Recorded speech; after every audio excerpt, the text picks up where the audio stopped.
rasanya tuh kayak, oh kalau misalnya kita kerja di Malaysia tuh image-nya ya udah. Atau misalnya orang Malaysia sama orang Indonesia sama orang Amerika sama orang Jerman sama orang Jepang itu ada perbedaan.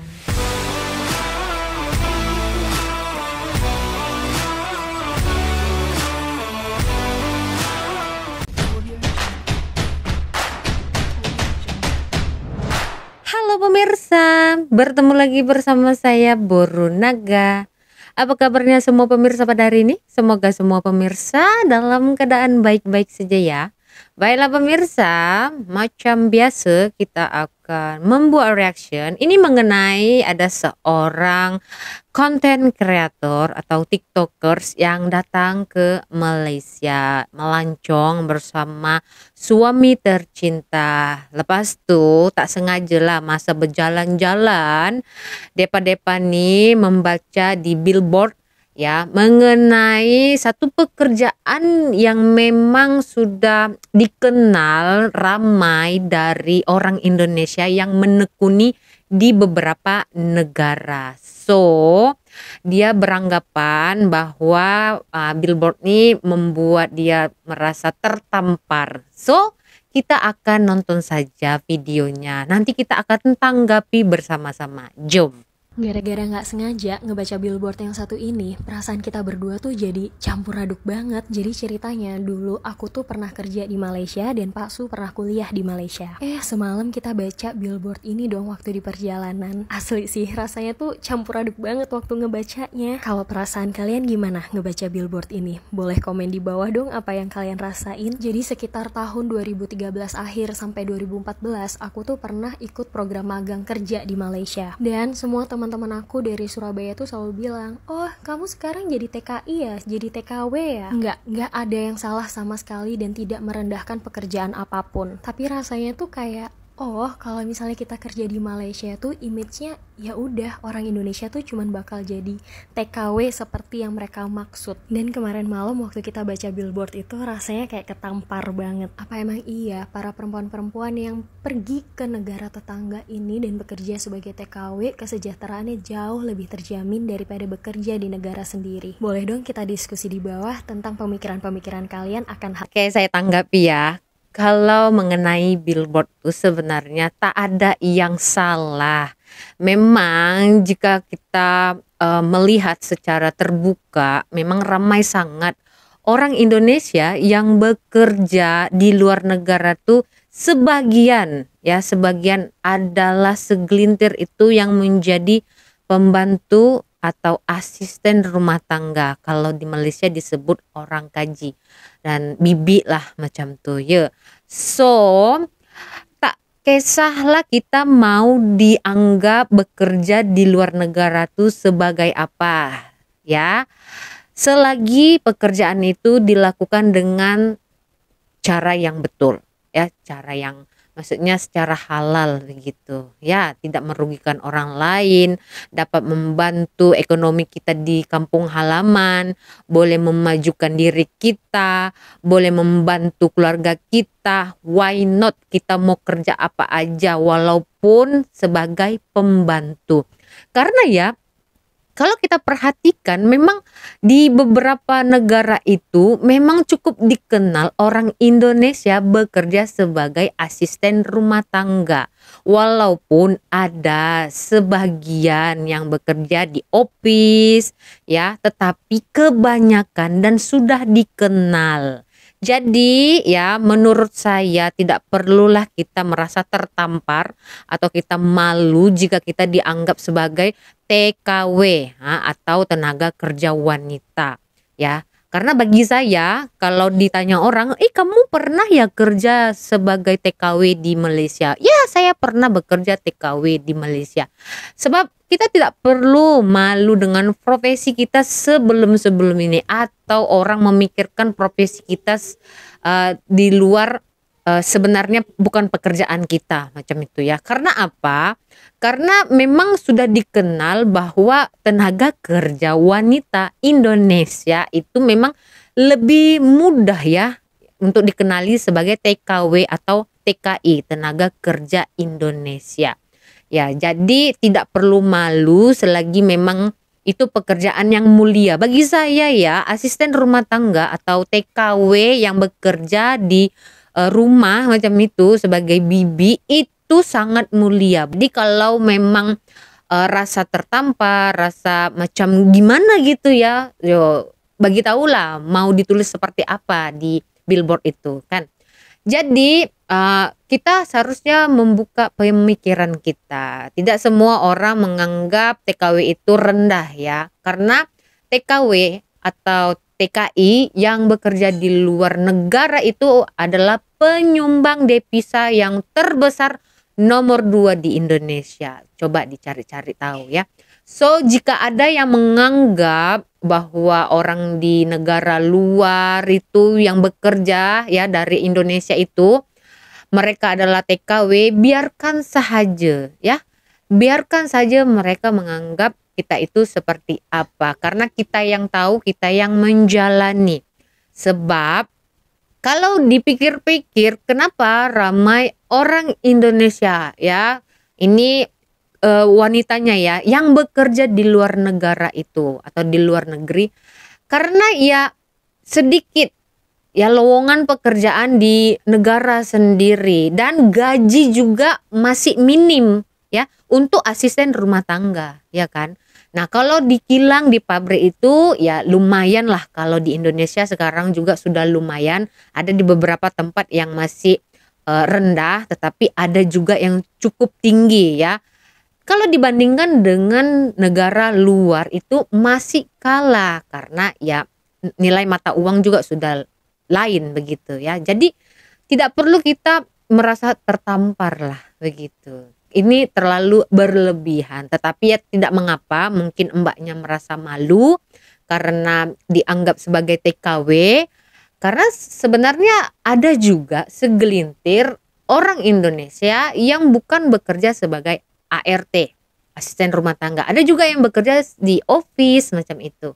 Nah kita akan dengar satu penjelasan atau pengalaman seorang anak kuliah dan juga bekerja di Malaysia mengenai perjalanan hidupnya semasa di Malaysia. Jom.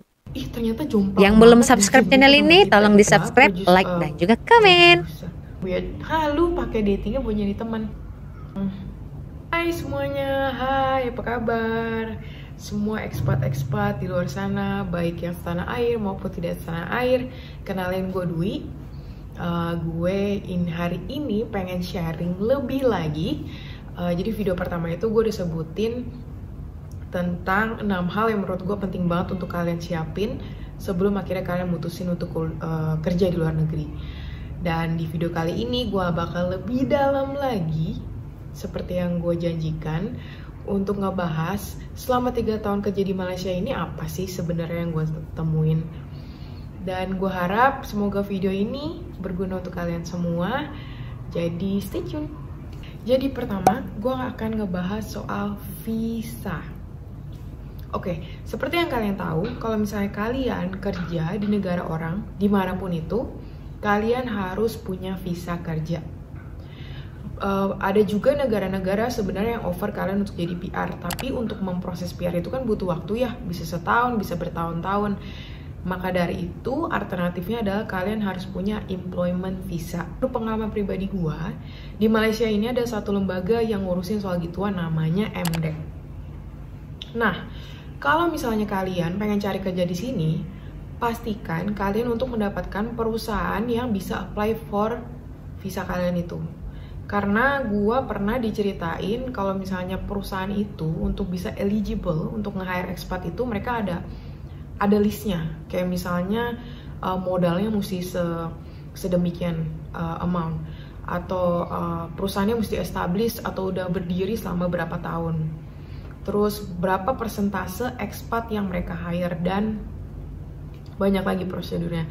Jadi kalian pastiin untuk tanya sama HR di mana perusahaan yang kalian apply itu, apakah mereka bisa provide visa atau enggak. Hal lain yang kalian harus teliti juga adalah kadangkala kalian itu untuk perusahaan itu memproses visa, kalian nggak bisa udah ada di negara ini. Oke, gue bakal sharing aja soal yang di Malaysia ya. Jadi kalau di Malaysia ini kalian ada kalanya harus balik ke negara asal dulu, atau negara, misalnya kalau gue harus balik ke negara Indonesia untuk perusahaan bisa apply buat visa lu. Betul. Dan itu butuh waktu sekitar 3 minggu atau sebulan, tergantung. Kalau misalnya gue pernah ngalamin waktu sebelum COVID dan sesudah COVID pasti lebih lama. Iya. Cuman itu ada lagi syaratnya gitu, misalnya jabatan kalian apa, gaji kalian berapa. Pokoknya biasanya perusahaan mereka bakal ngasih tau kalian harus balik ke negara asal atau enggak. Gue tahu tempting banget untuk kalian pengen aja nih ngerasain kerja di luar negeri gitu kan tanpa visa. Ya udahlah, gue pakai turis visa aja. Gue tahu itu tempting banget. Dan gue emang pernah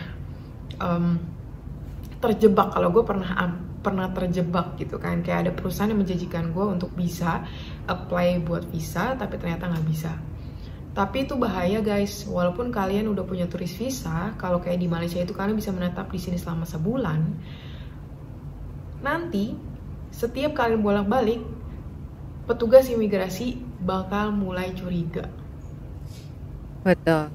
Oke, Betul, sorry, betul. itu kura-kura gue. Petugas imigrasi bakal mulai curiga. Gue pernah ditegur sama salah satu petugas imigrasi. Untungnya dia baik. Dia bilang, oke, Miss, ini kelihatan banget kalau lu udah bolak-balik. Ini lu kerja atau lu ngapain? Dan guys, itu menakutkan. Jadi mendingan kalian pastiin kalian punya visa. Dan visanya itu kalian make sure itu valid untuk berapa tahun. Setahu gue, kalau gue setiap tahun bakal diperpanjang, dan perusahaan yang bertanggung jawab untuk bayar visa itu. Oke? Bukan kalian tapi perusahaannya. Jadi gaji kalian itu tidak termasuk atau tidak dikurangi dari biaya visa tersebut. Ingat ya. Oke, gue udah bahas soal visa. Visa menurut gue dekat ikatannya dengan PR. Seperti yang gue tahu, kalau di Malaysia itu tidak ada namanya PR, dia adanya MM2H atau second home. Dan untuk bisa dapat itu sulit dan mahal, kecuali kalian nikah aja sama orang Malaysia gitu kan. Tapi itu aja juga nggak gampang. Pokoknya, nah kalau misalnya kalian pengen lebih ngerasa aman lagi, sebenarnya kalian bisa cari negara-negara yang provide visa. Seperti yang gue tahu adalah sekarang Kanada tuh lagi welcome banget. Terus misalnya Amerika, Australia, New Zealand, dan banyak negara-negara lainnya. Dan kalau misalnya kalian bisa dapat PR itu, wah, gue seneng banget sih sama kalian. Karena jujur PR itu bikin kalian ngerasa safe. Kalau misalnya kalian nggak ada PR ya, skenario-nya adalah seperti ini. Kalian stay di negara tersebut, kalian harus dapat visa employment. Jadi kalian harus nyari perusahaan yang bisa provide kalian visa. Kalau kalian udah PR ya, sebenarnya kalian nggak usah nyari lagi perusahaan yang bisa provide kalian visa. Kalian bisa kerja di perusahaan mana aja. Dan jujur, being an expat itu sulitnya adalah nggak semua perusahaan bisa nge-hire expat atau mau bayar expat. Biasanya kayak perusahaan-perusahaan besar, mereka bakal lebih pilih untuk hire expat untuk posisi yang tinggi, misalnya manajer, direktur, karena lebih worth it untuk mereka. Jadi balik lagi, keputusan kalian kayak gimana, apakah kalian masih pengen coba-coba aja dulu kerja di perusahaan tersebut dengan employment visa, atau kalian udah rencana pengen, gue pengen sekali pindah aja ke negara tersebut, mendingan cari yang ada PR. Oke, mari kita ngomong soal gaji. Ini paling sensitif. Kalian expat, dimanapun kalian berada, kalian harus berani nego gaji.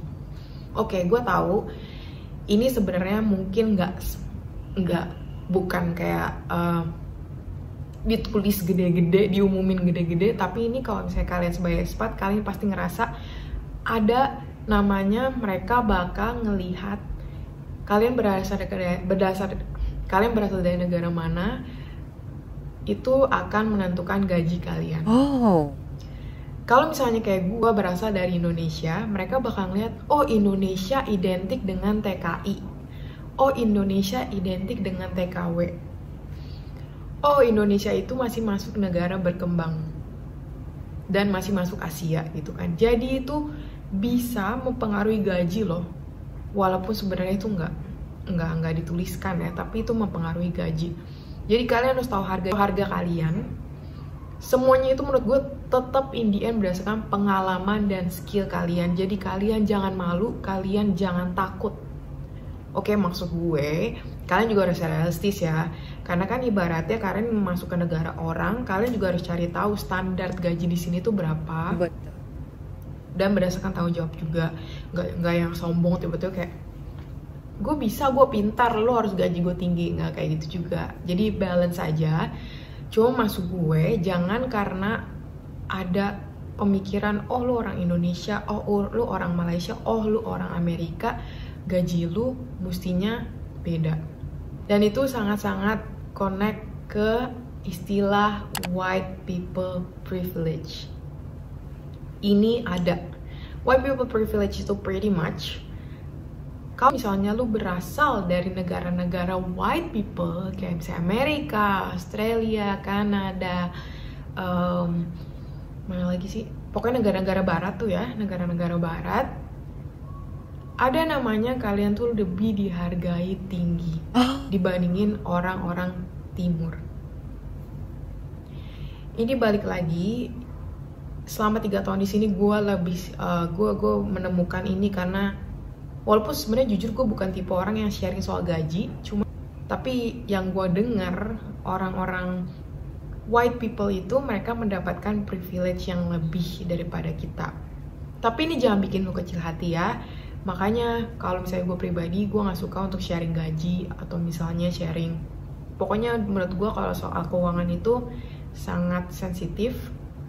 Jadi kalau misalnya kalian nggak siap untuk tahu ternyata jomplang banget gaji mereka sama kita kecil banget, jadi jangan sharing. Tapi kalau misalnya kalian merasa itu sebenarnya ada bagusnya loh, jadi kalian bisa tahu, oh ternyata gue yang punya pengalaman 5 tahun kerja jadi marketing atau desainer dihargai lebih rendah sama orang Amerika yang pengalamannya bahkan gak relevan sama desainer marketer, tapi dia lulusan Amerika misalnya.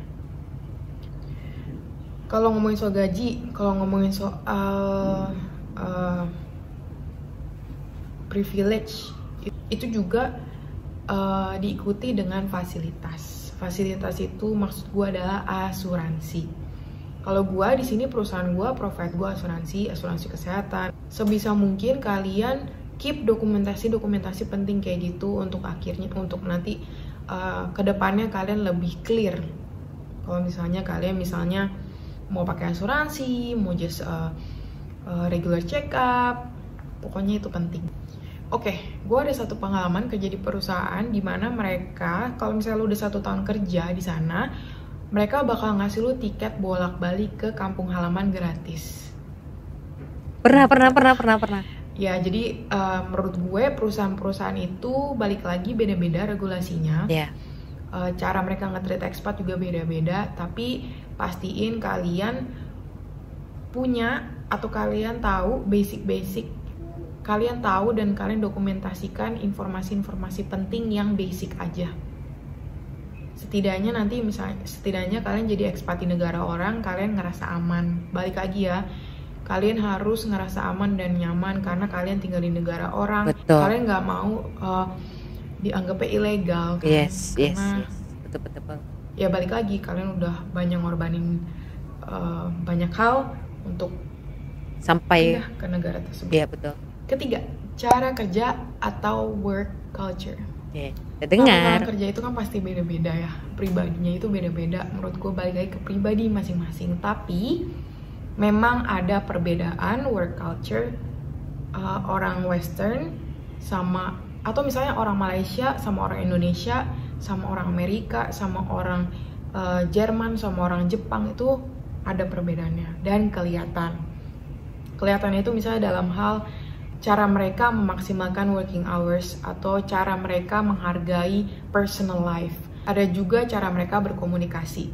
Kayak misalnya menurut gue orang Western itu mereka lebih casual ya, lebih chill gitu, kayak ngobrolnya chill, kayak lu sama bos lu bisa ngobrol chill aja, respeknya masih ada. Cuman kayak misalnya deh, kalau di Indonesia lu pernah nggak sih kerja sama manajer yang lu kayak bisa makan bareng, nongkrong bareng, terus bisa ngomongin soal personal life tanpa lu ngerasa terbebani sama kerjaan.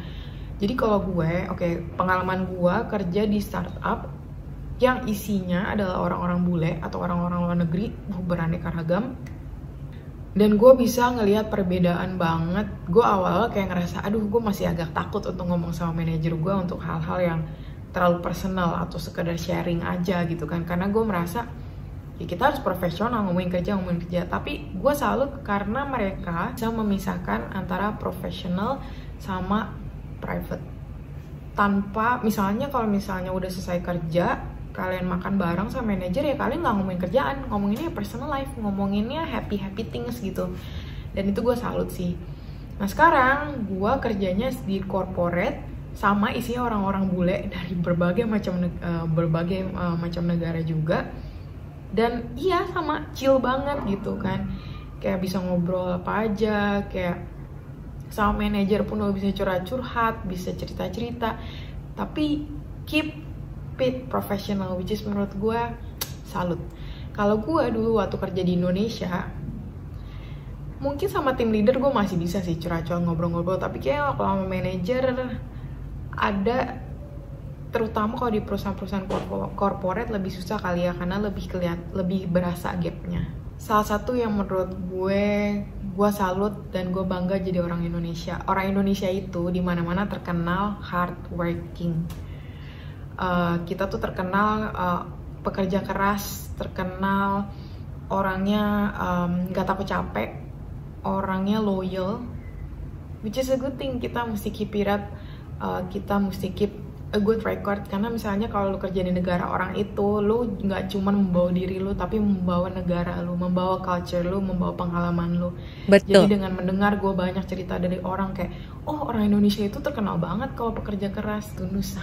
Mantap. Satu bangsa, satu bahasa kita. Satu bahasa kita. Oke, keempat, Iklan. cultural environment.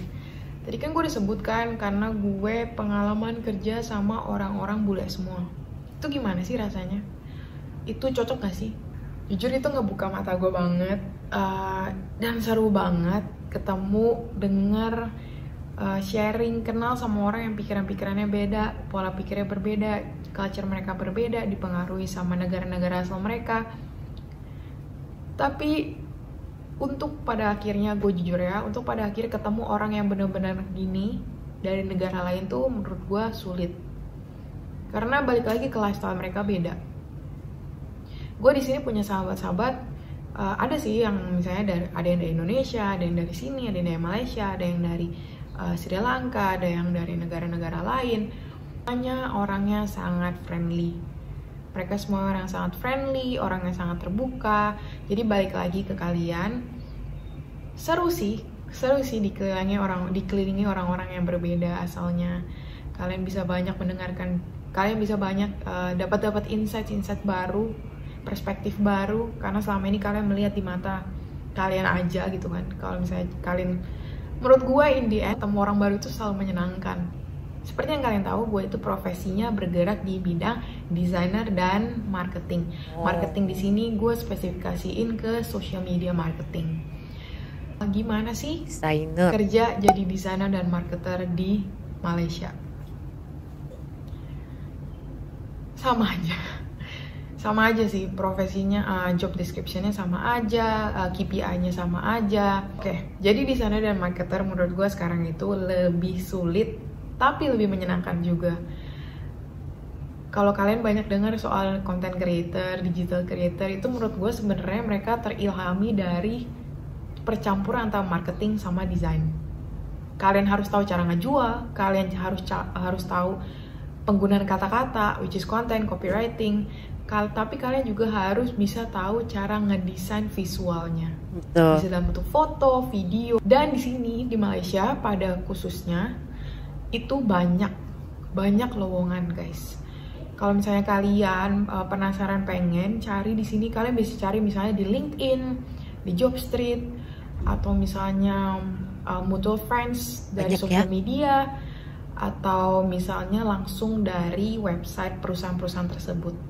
Dan di sini seperti yang gue bilang, opportunity-nya banyak. Opportunity itu selalu ada guys, kesempatan itu selalu ada. Kesempatan untuk kalian jadi expat itu selalu ada. Jadi intinya tinggal kalian mau atau enggak, ataukah itu jalan karir yang kalian mau tuju atau enggak. Terakhir, keenam, gue bakal ngomong sedikit soal psikologi. Padahal gue nggak ngerti soal psikologi. Selama 3 tahun gue kerja di sini, ada perasaan-perasaan yang sering muncul. Perasaan-perasaan seperti doubtful atau ragu. Kedua adalah lonely atau kesepian. Kalian untuk yang mau jadi expat, kalian harus terus pastiin untuk bisa menjaga komunikasi. Ini gue disebutin di video pertama. Kalau misalnya kalian pengen nonton, nanti gue link di sini videonya.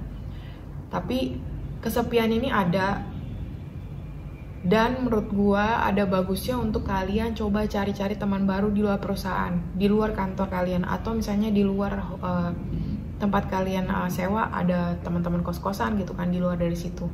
Kalau zaman dulu gue coba-coba cari dengan misalnya ikut komunitas-komunitas, ikut kelas, atau misalnya dating app. Dating app. Gue tau ini weird. Lu pakai datingnya buat jadi teman. Tapi kan ada dating app namanya Bumble atau misalnya lah Tinder gitu. Kalau dulu jujur gue seneng cari-cari teman baru dari aplikasi-aplikasi tersebut karena seru. Ketemu banyak orang yang profesinya beda, ketemu orang-orang baru, lu bisa kenal lifestyle di negara tersebut. Jujur gue dulu waktu main Tinder gue sempat kayak merasa lebih kayak eksperimen. Karena gue kan baru nih masuk ke negara ini. Dan gue pengen cari tahu lifestyle di sini gimana. Cara paling gampang adalah ya tanya orang di sini kan. Jadi kalau misalnya kalian punya perasaan-perasaan seperti itu, I feel you, gue ngerasain. Makanya kenapa gue pengen sharing video ini untuk kalian-kalian yang pengen jadi expat. Dan jangan pernah lupa kampung halaman ya. Walaupun kalian udah jadi expat, udah enak di negara orang, tapi ingat keluarga kalian di kampung halaman, jangan lupa. Karena emang hidup di negara baru tuh kayak hidup di dunia baru. Itu seru, kalian bisa ngelakuin apapun yang kalian mau. Itu sih yang gue sering dapat dari sharing-sharing teman-teman gue expat. Kayak kalau misalnya gue nanya, lu mau nggak balik ke negara lu sendiri? Mereka bilang oke, mungkin gue bakal visit, tapi gue nggak akan stay di sana karena gue di sini seneng. Gue bisa ngelakuin hal baru, aturan-aturan my rules, kayak aturan-aturan gue sendiri. Oke, jadi itu aja.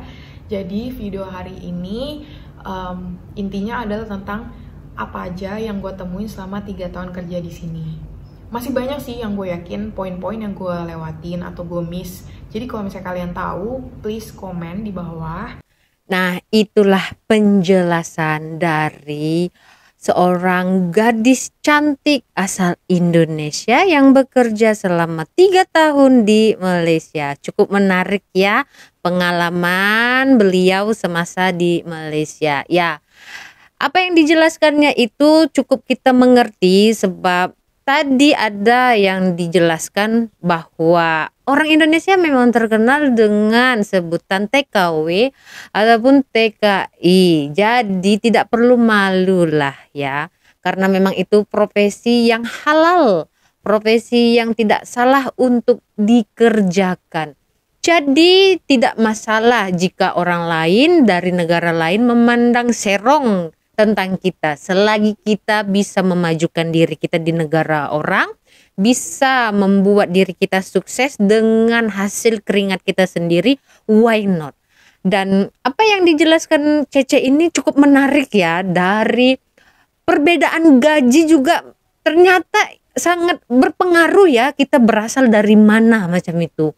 Wah, jadi kalau kita dari Indonesia itu mungkin ada perbedaan jauh sekali nih gaji antara negara barat begitu. Karena selalunya orang mengenali orang Indonesia itu bekerja sebagai pembantu begitu ya. Contohnya saja seperti di negara Arab Saudi. Ramai kan orang Indonesia yang bekerja sebagai ART di sana. Jadi tidak masalah bagi saya sih, kalaupun ada orang menganggap di Indonesia ya, di Indonesia menganggap kita ini, wah dia ini bekerja di luar negara sebagai TKW atau TKI. Ya nggak masalah ya, itu sebutan saja. Tenaga kerja wanita, tenaga kerja Indonesia begitu ya, karena kita juga lebih makmur di negara orang. Kita bisa menyumbang begitu, kita bisa kirim uang dari hasil kerja kita di negara orang begitu kan. Jadi kita harusnya cukup bangga dan tidak perlu malu begitu ya kan pemirsa. Oke, jadi begitu saja ya pemirsa di video hari ini. Jadi apa nih pendapat pemirsa mengenai billboard tadi? Ya, agak-agak apa cocoknya itu ditulis di situ selain pembantu. Cobalah ya pemirsa, jawab di section komentar. Kita berjumpa lagi di video selanjutnya. Saya Borunaga. Terima kasih. Bye-bye.